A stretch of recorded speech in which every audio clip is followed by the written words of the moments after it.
大家好，我係阿烈。今日咧就其實想講呢一個話題就好耐啊，但係咧一直都未去組織好語言，組織好呢個邏輯。今日咧我就真係卒之都忍唔住要講下易建聯除波鞋事件。咁樣就要翻到去今年11月2號，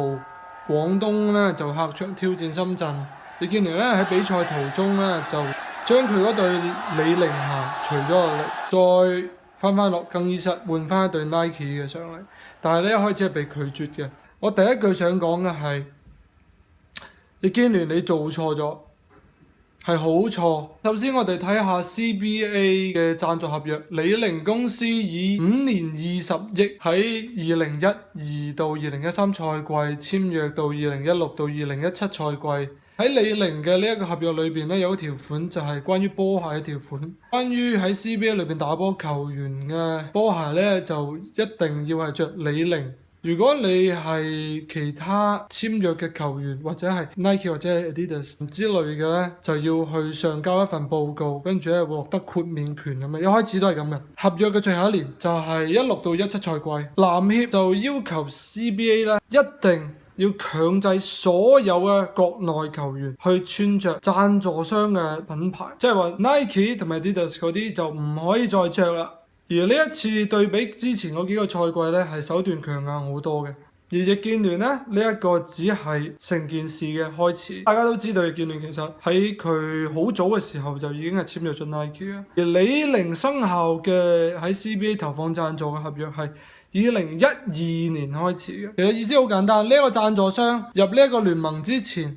咁呢個聯盟裏邊已經有好多人簽咗 Nike，有好多人簽咗 Adidas，有好多人簽咗李寧啦。咁當然就咁，但係李寧進入呢個聯盟之後呢，佢話以後我哋只能夠着李寧。咁我想問下嗰啲簽約咗其他贊助商球員嘅利益損失，有邊一個負責呢？其實我覺得道理係好簡單，就好似睇翻 Michael Jordan， 佢着第一款 Nike 波鞋嘅時候 ，NBA 都唔俾佢着噶。但係 NBA 冇話唔俾 Michael Jordan 繼續着喎。你要着嘅話，你嘅贊助商就要俾咗呢一筆錢，每場幾多錢美金作為一個罰款，咁你咪可以繼續着啦。咁我覺得呢一個措施係一個非常平衡利益嘅措施，雙方都贏啊。佢牽涉到唔止係易建聯，仲有其他嗰啲球員，我講唔出名，仲有一個好似叫周琦啊，周琦。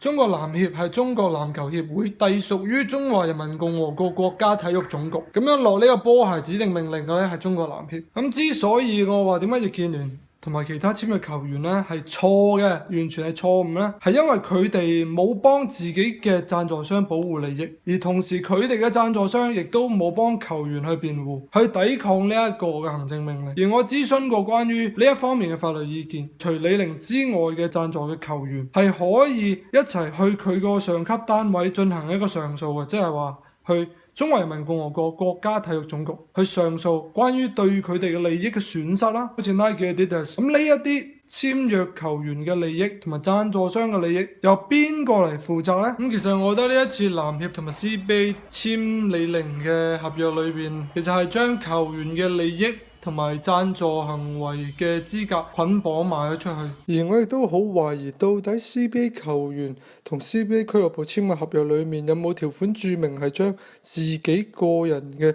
穿着球鞋嘅權利賣俾 CBA 嘅。咁過咗幾場比賽之後，咁易建聯亦都妥協，佢妥協咗 CBA 嘅制度，就着咗李寧嘅鞋。利益受到侵犯，但係你哋亦都冇聯絡你哋嘅贊助人，去組一個律師團隊去進行上訴，去法院上訴，去對佢籃協嘅上級單位上訴。之後易建聯亦都喺羊城晚報嘅採訪時解釋，亦都係令我非常心酸嘅一句。我哋運動員本身喺聯賽當中沒有自己的權益，我們配合整個聯賽，讓聯賽有更好嘅發展。竟然喺 CBA 聯賽裏邊嘅球員係冇自己嘅權益嘅，係乜嘢都要聽所謂嘅行政命令，連自己嘅合法權益都冇辦法保障得到。呢一個係乜嘢道理啊？咁關於中國籃球 CBA 呢個聯盟嘅職業化呢，我係覺得球員成立一個工會去抗衡中國籃協同埋 CBA 咧係好有必要嘅。有咗呢個工會之後呢，就當 CBA 同贊助商傾合約嘅時候呢，球員嘅工會可以出嚟出句聲，就係話我哋需要有保